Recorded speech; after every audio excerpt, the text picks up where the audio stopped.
यानंतर मी आमंत्रित करतो गौरी कल्याणराव.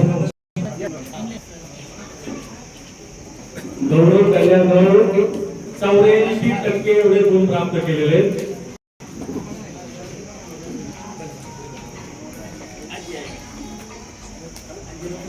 यानंतर ओ विनोद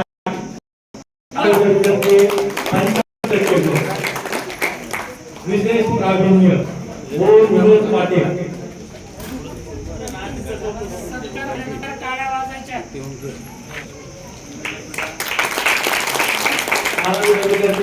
यानंतर अभय भगवान गायकवाड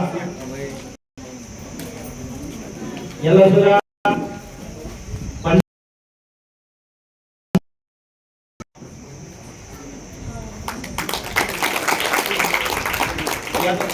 कुमारी मनीषा राजेंद्र गवळी. मनीषा राजेंद्र गवळी 79.50 ही 12वी विद्यार्थी आहे. खूप अभिनंदन.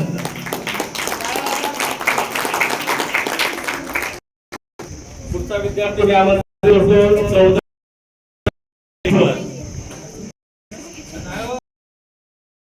चौधरी गोपाळ प्रश्नेश्वर.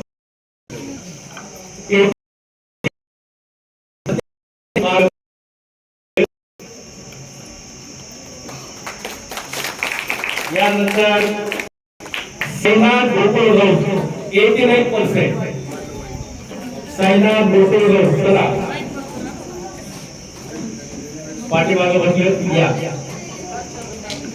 89% गुण मिळाले. खूप खूप अभिनंदन गोकुळकर.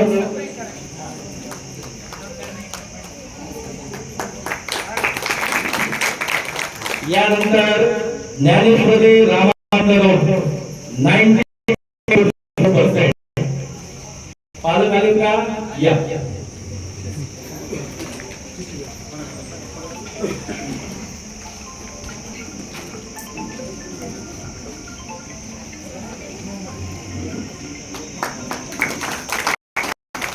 आणि लास्ट बटवट शेवटचे विद्यार्थी की ज्यांचं ऐन वेळेस या ठिकाणी आगमन झाले.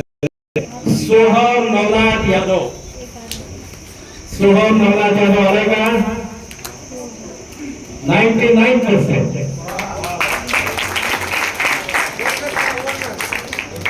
बरोबर आवडतो.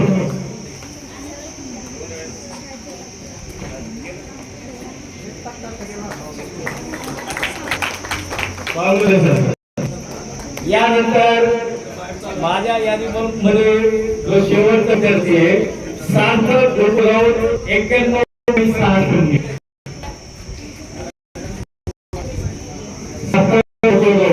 आले ना.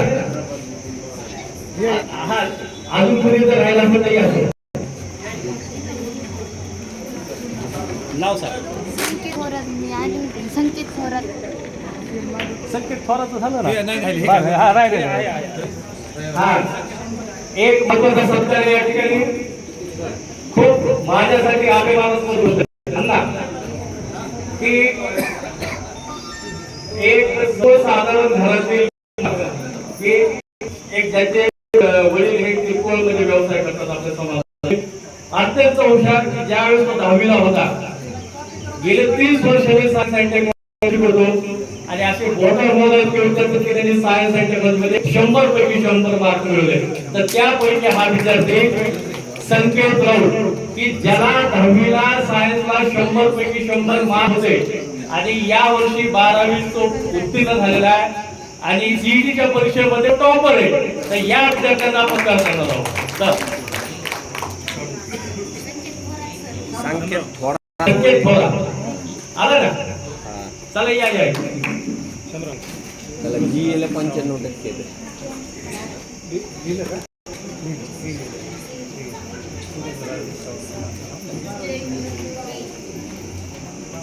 या विद्यार्थ्यांनी मला सांगितलं सर मला डॉक्टर नाही व्हायचं, मला आयटी क्षेत्रात जायचंय आणि आयटी क्षेत्रात नक्कीच जाणार आहे. आपल्या सर्वांच्या वतीने त्याला हार्दिक हार्दिक शुभेच्छा.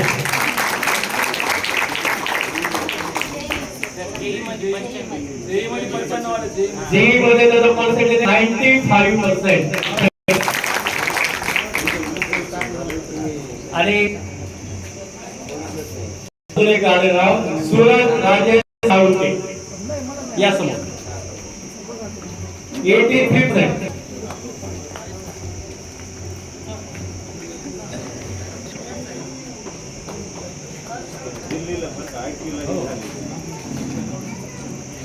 आणि या ठिकाणी अजून एक विद्यार्थी की जो या ठिकाणी शिकत असल्यामुळे येऊ शकला नाही, हैदराबाद आहे शिकतोय आणि बरोबर आहे. हर्ष तुकाराम जाधव IIT हैदराबाद 12वी पर्सेंटेज आहे 85.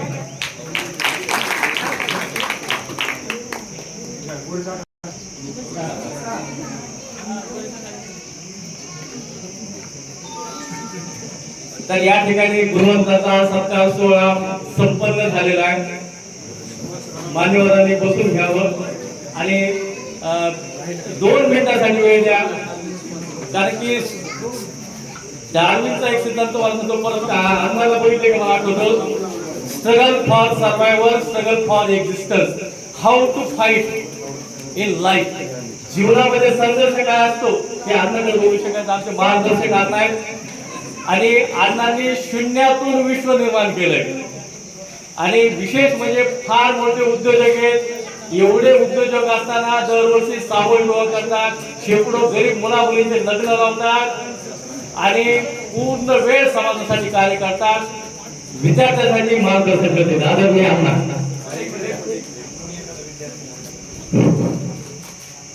अखिल भारतीय महात्मा फुले संस्कार परिषदेच्या वतीने आपण 2001 पासून गुणवंत विद्यार्थ्यांचा सत्कार उपस्थित घेत असतो. यावर्षी पण तो सत्कार येत्या 8-10 दिवसात आपण घेणार आहोत. दरवर्षी जवळपास ओबीसी समाजातील 10वी 12वीचे 300 ते 400 विद्यार्थी आपण सत्कार करत असतो.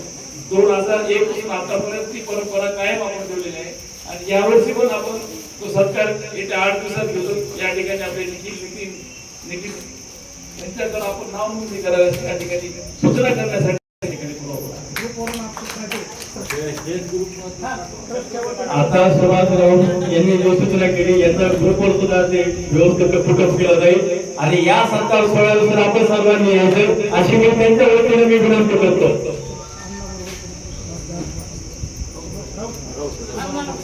अण्णाबरोबर आदरणीय शंकरराव लिंगे अण्णा यांच्यासोबत जाऊन आलेले त्यांचाही सत्कार होईल या ठिकाणी. सुभाषराव ठीक आहे.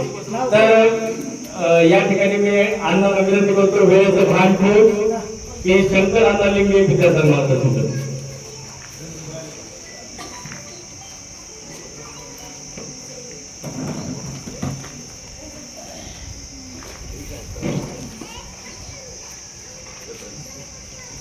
नवखंडाचा राजा बळीराजा महात्मा गौतम बुद्ध अखंड भारताचा सम्राट अशोक जहां मोहम्मद पैगंबर लिंगायत धर्माचे संस्थापक महात्मा बसवेश्वर संत शिरोमणी सावता महाराज संत रविदास महाराज संत तुकाराम महाराज क्रांता राजा छत्रपती शिवाजी महाराज राष्ट्रपिता सामाजिक क्रांतीचे जनक महात्मा ज्योतिराव फुले लोकराजा छत्रपती शाहू महाराज विश्वरत्न डॉक्टर बाबासाहेब आंबेडकर साहित्यरत्न अण्णाभाऊ साठे राष्ट्रसंत गाडगेबाबा पुण्यश्लोक अहिल्याबाई होळकर स्त्री शिक्षणाची आई सावित्रीबाई फुले प्रथम मुस्लिम महिला शिक्षिका फातिमा शेख यांना मी प्रथम वंदन करतो. अखिल भारतीय माळी महासंघाच्या वतीने आणि संत सावता माळी मंदिराच्या वतीने आज बीड शहरामध्ये नियोजित सावता माळी मंदिराच्या या मंडपामध्ये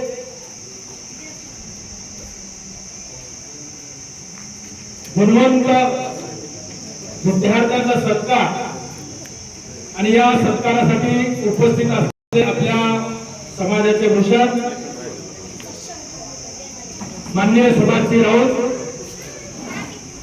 या कार्यक्रमाला उपस्थित असलेले अखिल भारतीय माळी महासंघाचे जिल्हा अध्यक्ष माननीय लक्ष्मणजी गुंजाळ सर, सर्वच लोकांची नावं मला पाठ नाही, जरा डोळ्याला थोडा प्रॉब्लेम आहे, परंतु सर्वात महत्वाचं त्यांनी सूत्रसंचालन केलं आपले ते एक आपल्या समाजातले शास्त्रज्ञ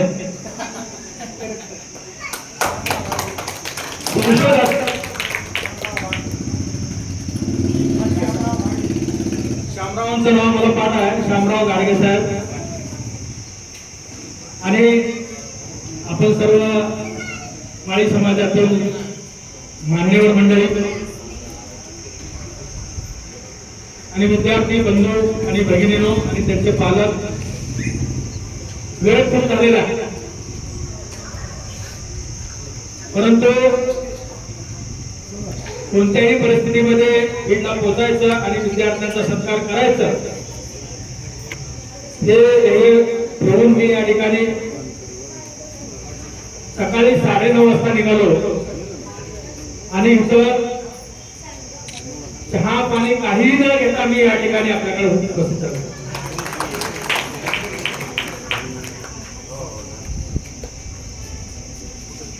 विषय माझ्या आवडीचा आहे की विद्यार्थी जे काय घडवू शकतात ते तरुण घडवू शकतात. आमच्यासारखे जे आता वयस्कर झालेले ते फक्त मार्गदर्शन करू शकतात, आम्ही आता काय घडवू शकत नाही.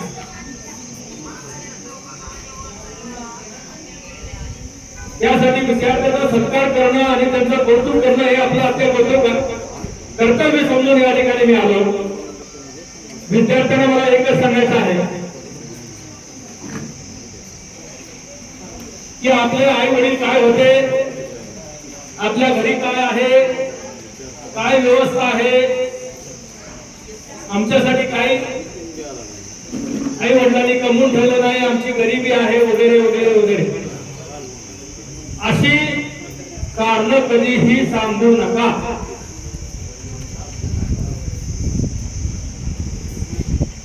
कारण सांगायचं कोणतंही कारण नाही, कारण आय होईल फाईन वे, इच्छा असेल तर मार्ग दिसेल. मग त्यासाठी गरिबी श्रीमंती अजिबात आडवी येत नाही. Nothing is possible in the world. Everything is possible. केलेले होत आहे ते आधी केलेच पाहिजे, त्यासाठी कठोर परिश्रमास पर्याय नाही. आपल्या समाजाचं दैवत संत शिरोमणी सावता महाराज कांदा मुळा भाजी अवघी मिठाबाई भाजी लसूण मिरची कोथिंबिरी अवघा झाला माझा हरी मोठ नाडा वीर दोरी अवघी व्यापली पंढरी. आपल्याला कुठेही जायची गरज नाही, देवा धर्माच्या नादाला लागायची गरज नाही किंवा त्याची पूजा पाठ करायची गरज नाही. त्यासाठी 200-200, 500-500 किलोमीटर चालत जायची गरज नाही. चालत जायचं असलं तर आपण शेतामध्ये आई वडील काम करत असेल तर त्यांच्या मदतीला शेतापर्यंत चालत जावं, त्यांचा डबा घेऊन जावा, त्यांना मदत करावी, शेतातलं काम करण्यासाठी येण्या जाण्यासाठी हेलपाटे घालावे. वायपट आपण आपलं कष्ट वाया घालवू नये. जे काम करायचं आहे ते योग्य दिशेने काम केलं पाहिजे, हे अतिशय महत्वाचं आहे. त्यासाठी विद्यार्थ्यांनी एक ध्येय ठेवलं पाहिजे आणि जे महात्मा ज्योतिराव फुले यांचं जे स्वप्न होतं की जे सर्व अन्याय होतात ते एका विद्येमुळे होतात. विद्येविना मती गेली, मतीविना नीती गेली, नीतीविना वित्त गेले, वित्तविना शूद्र खचले, इतके अनर्थ एका अविद्येने केले. तर त्यासाठी भाऊराव पाटील महात्मा ज्योतिराव फुले यांचे अनुकरण करून सत्यशोधक भाऊराव पाटील हे जैन समाजातले आहेत, परंतु त्यांनी आपल्या बहुजन समाजासाठी शाळा काढली आणि शाळेमध्ये काय केलं त्याने, कमवा आणि का, आई वडिलांच्या जोर किंवा आई वडिलांनी कमाई केली त्याच्यावर नाही, विद्यार्थ्यांनी स्वतः कमवायचं आणि शिकायचं, कमवा आणि शिका. तर या योजनेचा परिपूर्ण लाभ मी स्वतः घेतलेला आहे. वयाच्या 4थ्या वर्षापासून कमवा आणि शिका हा मंत्र मी डोक्यात ठेवून स्वतः कमवून स्वतः शिकलो. आमचे आई वडील हे शेतमजूर, आम्हाला फक्त 56 गुंठे शेती आणि सर्व शेतमजूर असणारे आमचं कुटुंब. परंतु मी कधीही रडत बसलो नाही की मला काय नाही म्हणून. सकाळपासून उठल्यापासून जे काम करायला सुरुवात करायचं ते शाळा शिकत संध्याकाळी करायचं आणि ते काम करत करत आज मी 10वी पर्यंत शाळा शिकलो आणि शाळा शिकल्यानंतर स्वतःचा व्यवसाय फेरीवाल्या सहित केलेला. मग ते लहानपणापासून सकाळी उठल्याबरोबर पाव पटर विकणे आणि नंतर शाळेला आल्यानंतर पुन्हा कुणाचं तर घरी पाणी भरणे, सकाळी सुद्धा पाणी भरणे, संध्याकाळी थिएटरमध्ये गोळ्या विकणे, बाजारामध्ये कार्यकर्त्या काड्या विकणे, असे सगळे फेरीवाल्याचे धंदे करून मी शाळा शिकलो. आणि त्याच्यानंतर 10वी नंतर मी केसावर फुगे विकण्याचा व्यवसाय केला. आता केसावर फुगे म्हटल्यानंतर आपल्याला आपल्या डोळ्यासमोर हा काय व्यवसाय येणार नाही. आणि ती परत माझी सुद्धा टीका होते की शंकरराव लिंगे आम्हाला केसावर फुगे विकायला शिकवतात का काय. परंतु त्याचे एक महत्व सांगायचं मला महत्वाचं आहे की केसावर फुगे जेव्हा मी विकत होतो त्याला भांडवल लागलो, त्याला 2 रुपये.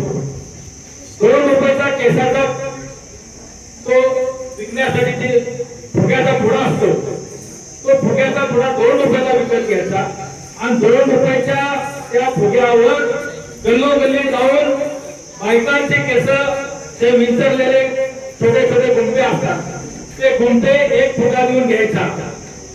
याच्यावर जे केस जमा होतात ते विकल्यानंतर मला 200 रुपये मिळत होते. 2 रुपयावर 200 रुपये. आणि हा व्यवसाय मी 1973 ला केलेला आणि 73 ला 400 रुपये तोळा सोनं होतं.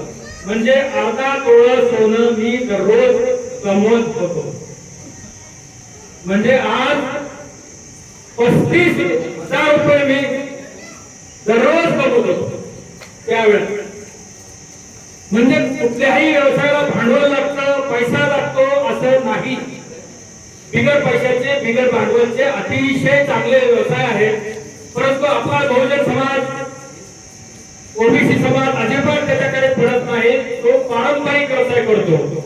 मग माळी असेल तर शेती करेल, नावी समाजाचा असला तर तो त्याचे दाढीचा व्यवसाय करेल किंवा केस कापण्याचा व्यवसाय करेल किंवा सुतार असेल, लवार असेल, किसाडी असेल तो त्याचा सुताराचा किसाड्याचा व्यवसाय करेल. असे अनेक बोर्ड असेल तर त्याची पाटी विणण्याचा किंवा टोपलं विणण्याचा धंदा करेल. असे 12 प्रकार आपला धंदा करतात. त्यातून बाहेर पडत नाही. तर त्यातून आपण बाहेर पडलं पाहिजे आणि स्वतःचा व्यवसाय करण्यासाठी शिक्षण घेतलं पाहिजे. नोकरीच्या पाठीमागे न लागता स्वतःचा व्यवसाय कसा करता येईल यासाठी आपण शिक्षण घ्या. एवढंच मला सांगायचं. कारण 10वी-12वी झाल्यानंतर काय करायचं हा जो प्रश्न असतो तर त्या प्रश्नाचं उत्तर आहे की आपण व्यवसाय भिमुख शिक्षण घ्या. नोकरी मिळेल याची गॅरंटी नाही आणि नोकरी मिळाल्याशिवाय छोकरी सुद्धा मिळणार नाही, छोकरा सुद्धा मिळणार नाही याची सुद्धा गॅरंटी कुणीही देऊ शकत नाही. तर त्यासाठी आपला व्यवसाय पाहिजे आणि तो व्यवसाय करण्यासाठी व्यवसाय भिमुख शिक्षण असावं म्हणून सावित्रीबाई फुले आणि महात्मा ज्योतिराव फुले यांनी 1982 साली हंटर कमिशनला निवेदन दिलेलं आहे. हंटर कमिशनचा रिपोर्ट वाचून बघा. त्याच्यामध्ये सावित्रीबाई फुले यांनी म्हटलेलं आहे की व्यवसाय भिमुख शिक्षण द्या आणि व्यवसाय भिमुख शिक्षण हे 4थी पासून द्या. म्हणजे प्राथमिक शिक्षणाबरोबर व्यवसाय शिक्षण द्या. आता व्यवसाय शिक्षण जातं ते 12वी नंतर दिलं जातं. तर तेच आम्ही या सरकारला निवेदन केलेलं आहे की आता 5वी नंतर आपल्याला व्यवसाय शिक्षण मिळणार. नवीन अभ्यासक्रमामध्ये व्यावसायिक शिक्षण हे 5वी पासून मिळणार आहे. परंतु एक घोटाळा झालेला आहे. तो घोटाळा असा आहे की आपल्याला आता केजी पासून म्हणजे केजीचे जवळजवळ 3 वर्ग आहेत आणि पहिली दुसरी असा एक 5 याचा एक गट पहिला सुरुवातीला येणार आहे नवीन अभ्यासक्रम. आणि त्या नवीन अभ्यासक्रमामध्ये पुन्हा फिलॉसॉफी बदललेली आहे. फिलॉसॉफी म्हणजे तत्वज्ञान आणि हे तत्वज्ञान जे आहे हे ब्राह्मणी तत्वज्ञान आहे. आणि हे ब्राह्मणी तत्वज्ञानामध्ये ब्राह्मणाचे जे विद्वान आहेत त्या विद्वानाने जे धडे तयार केले ते धडे आपल्याला शिकवले जाणार आहे. आणि त्यांचा पाया पहिला म्हणून पहिलीपासून आपल्याला मनाचे श्लोक हा मनोवादी विचार आपल्याला शिकवला जाणार आहे. आणि त्यासाठीच आपल्या सर्वांचे ओबीसीचे नेते माननीय छगनरावजी भुजबळ साहेब याने त्यांच्या पक्षात राहून बंद केलं आणि काल जे आंदोलन केलं किंवा सर्वांना आंदोलन करण्यासाठी प्रेरित केलं त्यासाठी छगनरावजी भुजबळ साहेब यांचा आपण जाहीर अभिनंदन करतो. कारण असं उघडपणे बोलायला कुणी सुद्धा तयार होत नाही. कारण पक्षात राहायचं भाजप पक्षाचा आरक्षणाचा एक अजेंडा त्याच्या पक्षाच्या बरोबर आहे.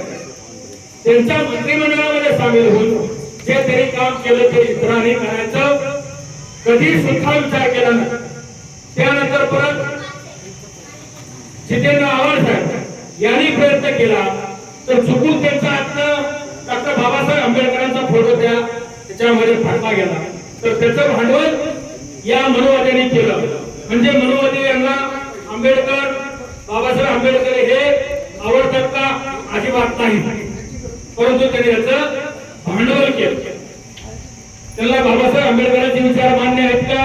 किंवा बाबासाहेब आंबेडकरांनी जे 1927 साली पहिल्यांदा मनुग्रंथ काढला तो त्यांना मान्य आहे का? त्यांनी आपल्याला सांगितलं पाहिजे तो मान्य आहे. मग बाबासाहेब आंबेडकरांचा फोटो फाटल्यानंतर जे काय आंदोलन करायचं ते करा. कारण बाबासाहेब आंबेडकरांचे आदर्श आहेत. त्यांच्या कोणत्याही विचाराला कसल्याही ठेस पोचली तर त्याचं आम्ही त्यांचा निषेधच करणार. परंतु त्याचं भांडवल करू नका एवढंच मी या ठिकाणी सांगणार. आज सुभाषराव साहेब गेले वाटतात कारण त्यांच्यावर जे अन्याय झाले आपल्या इथल्या बीडमध्ये जे अन्याय झाले तर त्या अन्यायाचा मुकाबला करण्यासाठी सुद्धा आपण सर्व समाजाने लहान मुलांनी सुद्धा आता तयार राहिलं पाहिजे.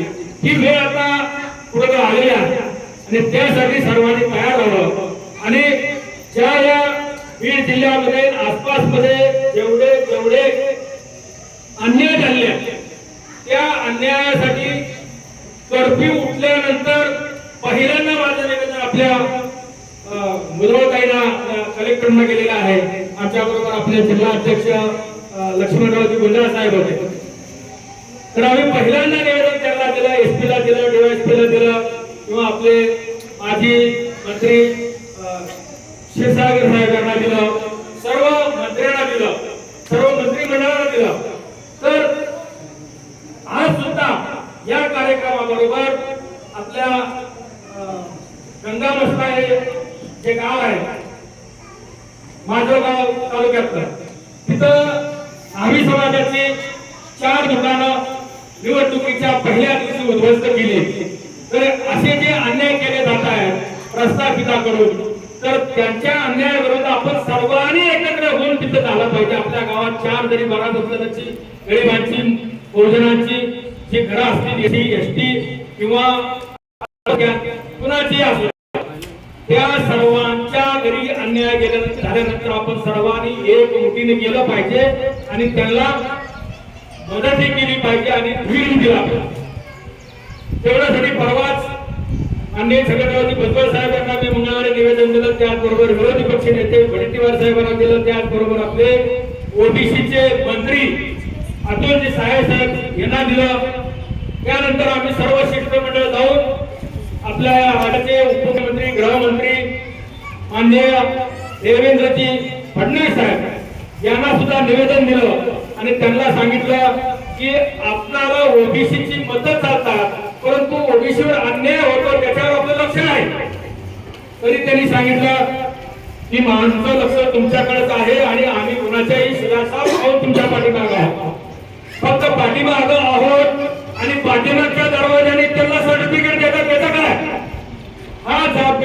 विचारला त्यावेळेला ते गडबडले, म्हणजे पाठीमागणं म्हणजे कसं, अहो म्हणलं ते कुणबी आणि कुणबी मराठा ही एकच आहेत असं तुम्ही कोर्टाने आदेश दिला तरी सुद्धा तुम्ही त्याला सर्टिफिकेट देताय, रात्री 12-1 वाजता 2 वाजता त्याचा जीआर काढताय. आणि असं आमच्या लोकांना कधी अन्याय झाला तर त्यांचा जीआर तुम्ही कधी काढला नाही हो. तर ते म्हणजे त्यावेळेला जरा प्रेशर होतं, आम्हाला आमचं होतं धमकं होतं, तुम्हाला त्यांचं प्रेशर करतं आमचं कळत नाही का? आम्ही गरीब आहोत पण आमचं तुम्हाला प्रेशर कळत नाही, परंतु आमची संख्या मोठी आहे, आमचा समाज आता जागृत झालेला आहे. तुम्ही आता घरचे ना घाटच्या कुणाचं राहणार नाही म्हटलं, त्याचं समर्थन केलं त्यांनी, हे तुम्हाला मतदान केलं नाही आणि हळूहळू ओबीसी तुमचं मतदान करणार नाही मग कसं म्हणलं असं स्पष्टपणे त्याला सांगितलं. वाईट वाटेल आपल्याला, परंतु आता वेळ आलेला आहे की सर्वांनी मिळून एकत्रित जो आपलं काम करतोय त्याच्या पाठीमागे राहायला पाहिजे. आणि विशेष करून पहिल्यांदा ओबीसीच्या पाठीमागे राहिलं पाहिजे, त्यानंतर एससीच्या, एसटीच्या, अल्पसंख्याकच्या, मुस्लिमाच्या पाठीमागे राहिलं पाहिजे. विद्यार्थ्यांचा हा विषय नाही, परंतु विद्यार्थ्याला सुद्धा आता कळलं पाहिजे, कारण शाळेमध्ये आपली रोजीरोटी हिसकावून घ्यायला प्रस्थापित समाज निघाले. त्यांचे 160 आमदार आहेत, 25 खासदार आहेत, 11 मुख्यमंत्री झाले, मंत्रिमंडळामध्ये 60% मंत्री आहेत, सर्व काही साखर कारखाने, दूध डेअरी, आमचं तमचं बँका बिंका सगळं आहे. जमीनदार आहेत, जागीरदार आहेत, वतनदार आहेत, पाटील आहेत, देशमुख आहेत, सगळं त्यांच्याकडे आहेत, परंतु त्यांना आमचा आरक्षण, त्याला गरिबी आली असू दे, पण गरिबी आली म्हणून आरक्षण असं नाही. गरिबी हटाव हा आरक्षणाचा कार्यक्रम नाही. आरक्षणासाठी त्यांनी भोगले, त्यांनी 5000 वर्षापासून आम्हाला मागासलेपण दिले. मागासलेपणाचे नियम वेगळे आहेत, ते त्यांनी भोगले, त्यांच्यासाठी आरक्षण आहे आणि आम्ही भोगले पण आरक्षण आम्हाला पाहिजे, ते आम्हाला मिळालं पाहिजे. तुमची गरिबी आहे तर गरिबी हटवण्यासाठी वेगळे कार्यक्रम आहेत, ते वेगळ्या कार्यक्रमात त्यांनी मागावं, त्यांना आमचा पाठिंबा असेल. परंतु त्यांनी आमच्या गोरगरिबाचं त्यांच्या जमिनी कमी झाल्याचं सांगतात, परंतु आमच्या नंदीवाला असेल, पारधी असेल, डोंबारी असेल किंवा मराठी गाड्यावाले असतील, अशा अनेक भटक्या विरुद्ध जाती जमात्याला अजून अर्धा फूट सुद्धा जागा त्यांना जन्मल्यापासून मिळालेली नाही. त्यांचं काय, आपल्या जमिनी 100 एकराच्या खाली 50 झाल्या, 25 झाल्या, 10 झाल्या, 5 झाल्या, परंतु त्यांना 5 फुटी जागा नाही. त्याचं काय, त्यांचं आरक्षण तुम्ही हिसकावून घेणार का? हा प्रश्न मी परवा फडणवीस साहेबांना विचारला. त्यावेळेस ते गडबडले, म्हणजे कुठला तुम्हाला आमचं सगळं त्यांच्या सवलती वेगळ्या आहेत, काय करतात त्यांच्या सवलती वेगळ्या नाही, त्या ओबीसी मध्ये नाही. तर अशा प्रकारे आपल्याला हे आता पुढचं केलं पाहिजे. त्यानंतर मला आता एक खास करून सांगायचं, हे जे मंदिर बांधलेलं आहे, हे मंदिर आपलं अस्मितेसाठी काम करलं पाहिजे आणि या मंदिरामध्ये सर्वांनी एकत्र आलं पाहिजे आणि जे आपले श्रद्धेचे कार्यक्रम आहेत ते इथं झाले पाहिजे, लग्नाचे कार्यक्रम इथं झाले पाहिजे, बैठका सगळ्या इथं झालं पाहिजे. कुणाला पाठिंबा द्यायचा, कुणाला मदत करायची, कुणाला काय करायचं, कुठला समाजातला कुठला माणूस आपल्याला मदत करेल, त्यांचं काय अडचण असेल तर सोडवायची, ती या मंदिरामध्ये बसून सर्वांनी सोडवायची, एवढी मी इथे या ठिकाणी विनंती करणार. गुजरात सर, आपण काय तर म्हणला की बाबा प्रत्येक विश्वासदार 51 हजार रुपये देणगी घेतलेले, बरोबर आहे का? मग 51,000 रुपये तुम्ही देणगी घेतली असेल तर मला पण त्या ठिकाणी घ्या, मी 51,000 रुपये द्यायला तयार.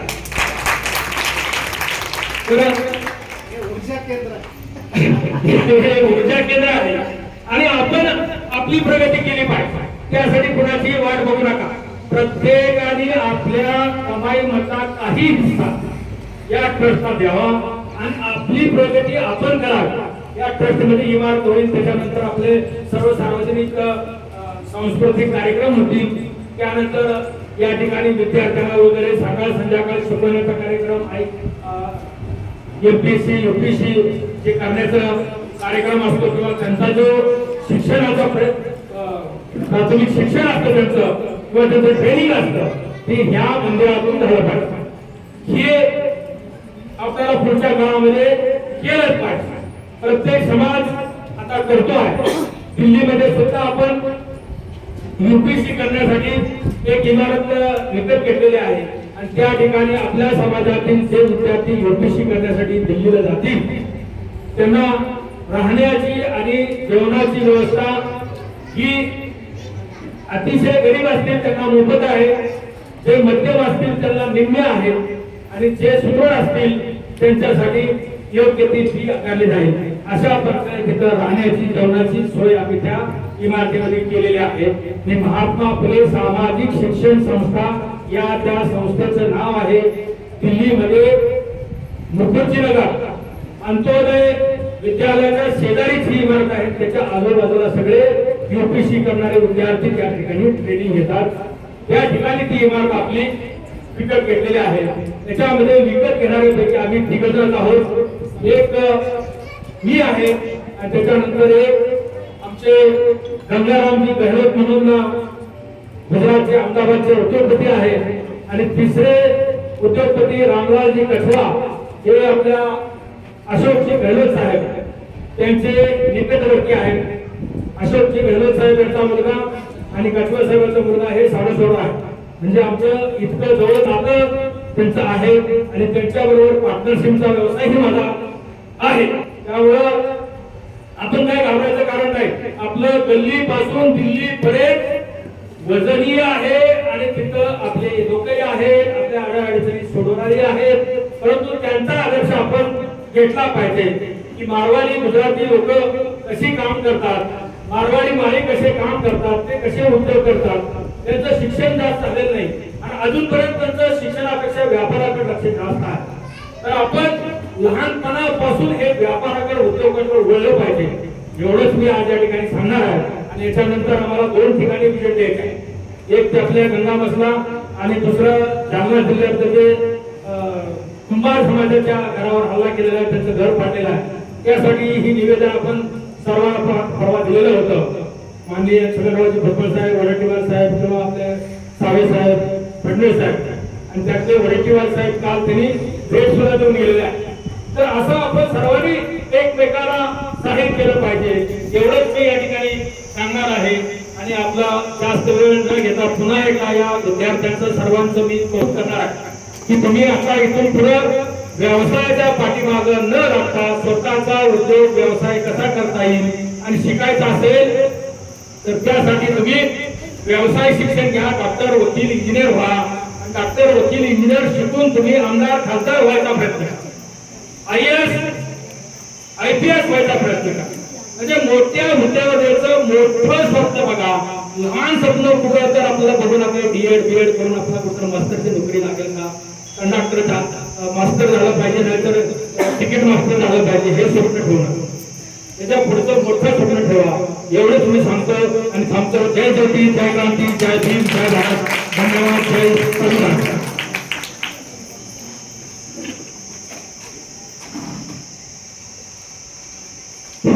धन्यवाद सर.